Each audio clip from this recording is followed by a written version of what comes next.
Bab 658. Pulang ke rumah baru. Jerry yang dengan cepat menyangkal, bagaimana ini mungkin? Aku pria besar, dan dia wanita, apa yang bisa aku lakukan? Kakak ipar, kamu bersalah. Yumikin menatap langsung ke mata Jerry yang. Jerry yang diam-diam terkejut, tetapi tidak peduli apa, dia tidak bisa memberitahu Yumikin bahwa dia dan Susan Su tinggal di kamar hotel yang sama selama 1 malam. Jika tidak, dengan temperamen Yumikin, dia pasti akan mengejar rumah Su dan menamparkan wajah Susan Su. Ketika saatnya tiba, segalanya akan menjadi serius, dan Lesikin harus terjebak di tengah orang yang paling tidak nyaman. Oke, jangan curiga, aku benar-benar tidak ada hubungannya dengan dia. Jerry yang berkata, itu karena aku telah berbicara dengan keluarga Su beberapa kali, dan aku memiliki kesan buruk tentang keluarga Su. Aku tidak terlalu menyukai Susan Su. Kamu harus tahu bahwa keluarga Han di kota Jiangping, keluarga Guan, dan keluarga Su adalah yang terbesar. Sekarang keluarga Han dan keluarga Guan semuanya telah memutuskan untuk mengikutiku ke kota Yan. Adapun keluarga Su, meski mereka juga ingin pergi ke kota Yan, mereka ditolak olehku. Setelah mendengar kata-kata Jerry yang, Yumikin tidak meragukan apapun, tetapi dia tidak ingin menunjukkannya. Huff, kalian semua sama saja, kamu makan dari mangkuk dan melihat panci. Kamu tidak ada hubungannya dengan wanita licik itu. Jika aku melihatmu berhubungan intim lagi, aku tidak akan pernah melepaskanmu, kata Yumikin dengan kasar. Jerry yang berkata tanpa daya, kamu tidak menggunakan kata lagi dengan sangat baik.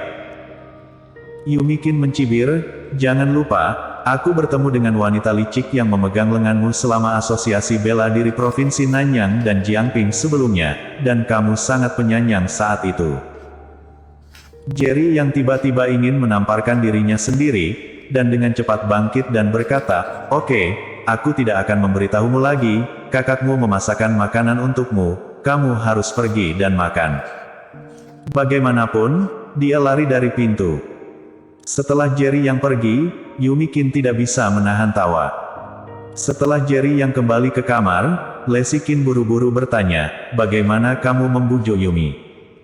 Dia masih membenci Susan Su, kata Jerry yang. Ekspresi Lesikin segera menjadi gelap, satu sisi adalah adik perempuannya, sisi lain adalah sahabatnya, tidak peduli yang mana dia enggan untuk menyerah. Jangan terlalu memikirkannya, karena Yumi tidak menyukai Susan Su, maka jangan biarkan mereka bertemu. Tidak perlu menempatkanmu di tengah. Jerry yang menghibur, kamu tidak bisa membuat pihak lain menjadi saudara yang baik hanya karena kamu baik dengan seseorang, bukan? Dia awalnya ingin membujuk Lesikin untuk menjauh dari Susan Su, tetapi Yumikin membenci Susan Su, yang membuat Lesikin sangat sedih. Jika dia juga menyatakan ketidaksukaannya pada Susan Su, Lesikin pasti akan lebih sedih lagi. Tidak ada yang bisa dikatakan sepanjang malam, dan keesokan paginya, keluarga harus pergi bekerja, dan keluarga harus pergi ke sekolah. Jerry yang juga pergi ke grup Yanchen. David Kin hampir menyelesaikan serah terima bahan bangunan Longhe, dan Lesikin hampir menyelesaikan grup Sanhe. Sekarang hanya tersisa grup Yanchen, dan masih ada beberapa pekerjaan yang harus dipertanggungjawabkan. Diperkirakan akan selesai dalam 2 atau 3 hari, dan keluarga dapat langsung pergi ke kota Yan. Dan keluarga resmi dan keluarga Han, di bawah instruksi Jerry yang, telah pergi ke kota Yan. Adapun properti keluarga resmi dan keluarga Han, hampir tidak mungkin untuk segera mentransfernya ke kota Yan. Yang harus dilakukan kedua keluarga sekarang adalah pergi ke kota Yan untuk menetap dulu, lalu bersiap untuk mentransfer properti. Namun, Jerry yang telah meminta bantuan keluarga Chen, bahkan tanpa Jerry yang, keluarga resmi dan keluarga Han akan segera mendapatkan pijakan di kota Yan. Dalam beberapa hari terakhir, Susan Su tidak muncul di sini, yang membuat Jerry yang merasa jauh lebih nyaman. Setelah meninggalkan kota Yan, akan ada lebih sedikit kesempatan untuk bertemu Susan Su, di luar pandangan, di luar pikiran. Segera, pekerjaan grup Yanchen selesai, dan Jerry yang membawa keluarganya langsung ke kota Yan. Ayah, apakah ini kota besar yang akan kita tinggali di masa depan? Ketika ia pertama kali tiba di kota Yan, Happy sangat bersemangat, dan terus menatap keluar jendela mobil sepanjang jalan.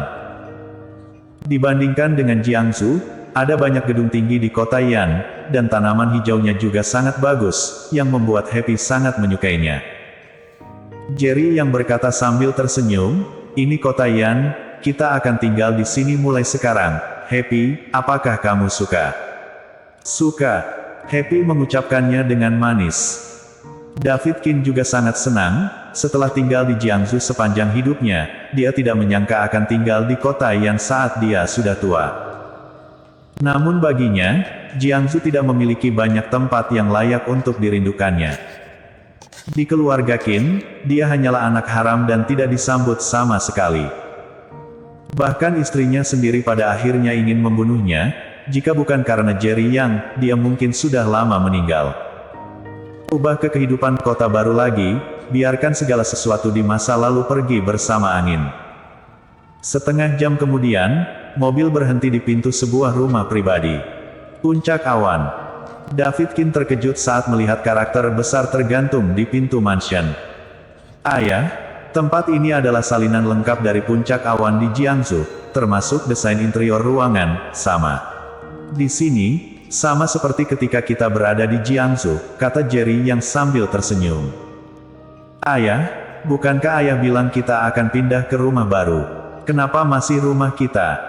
Happy tidak tahu banyak, dan mengira ini masih puncak awan di Jiangsu. Jerry yang berkata sambil tersenyum, ini rumah baru kita. Jika kamu tidak percaya padaku, pergilah ke kamarmu dan lihatlah. Mendengar kata-kata ayah, Happy berlari ke kamarnya dengan penuh antisipasi. Ketika dia memasuki kamarnya, wajah kecilnya penuh kegembiraan. Ayah, ini benar-benar rumah baru, bagus sekali. Happy sangat menyukai rumah baru. Ketika semua orang mendengar suara itu, mereka menemukan bahwa kamar Happy didekorasi dengan sangat manis, seperti kamar seorang putri, dan ruangan itu penuh dengan warna pink. Ada banyak mainan di dalam ruangan, dan karakter Disney ada di dinding. Tata letak seluruh ruangan sangat menarik bagi gadis kecil. Kakak ipar, kamu benar-benar eksentrik. Kamu mengatur kamar Happy dengan sangat baik. Setelah melihat kamar Happy, Yumi Qin melihat kamarnya sendiri dengan ekspresi tidak puas. Jerry yang tersenyum dan berkata, bukankah aku khawatir membuat keputusan sendiri, dan kamar dekorasi membuatmu tidak puas? Jadi itu hanya didekorasi, dan kamarmu tidak disentuh, hanya untuk memberimu ruang untuk mendekorasi rumah sendiri. Lagi pula aku tidak peduli, kamu bias. Kata Yumi Qin sangat tidak puas. Hahaha. David Qin tertawa terbahak-bahak. Dengan keluarga yang harmonis, wajah David Qin penuh kebahagiaan. Suamiku, terima kasih. Setelah kembali ke kamarnya, hanya suami dan istri yang tersisa, kata Lexi Qin penuh terima kasih. Sekarang semua yang dia, Yumi Qin, dan David Qin miliki diberikan oleh Jerry Yang. Dan Jerry yang sangat mencintainya, yang membuatnya merasa sangat bahagia dan puas. Jerry yang sedikit tersenyum, apakah masih perlu mengatakan dua kata ini di antara kita? Bagaimanapun, Jerry yang memeluk Lexi Qin dan jatuh di tempat tidur. Suamiku, tidak, aku akan menyetujui apapun yang kamu inginkan malam ini, oke, Sebelum Lexi Qin selesai berbicara, Jerry yang menyegel mulutnya. Bersambung.